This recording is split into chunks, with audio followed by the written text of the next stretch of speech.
Lagay tayo ng tubig sa isang kaldero. Mainit na to. Pinakulo ko siya.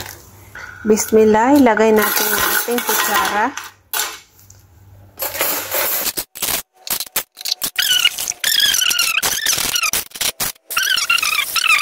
Lulutuin ko lang yung kutsara na ginagamit namin sa pang-araw-araw.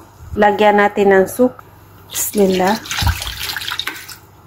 Dahil nga madaming kutsara, madaming suka ang aking ilalagay. Baking soda.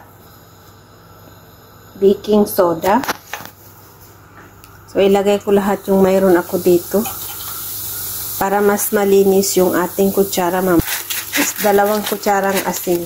Rock salt yung aking gamit. Lagay tayo ng powel. Ayan yung powel. Ito na din yung mga sandok kong mga kahoy, guys, para mawala din yung mantika. Yung mga pinakuluan kong kutsara at saka mga sandok, gawin nyo na din, guys, talagang maganda. Tingnan nyo naman yung tinidor kumintab. Itong maputi na to ay mga madumi. Nagsilabasan yung madumi. Talagang kutsara ni Amo, isang lababong malaki na. Mashallah.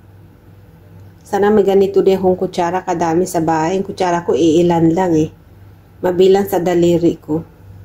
Kayo guys, mabilang din ba sa daliri ang kutsara nyo?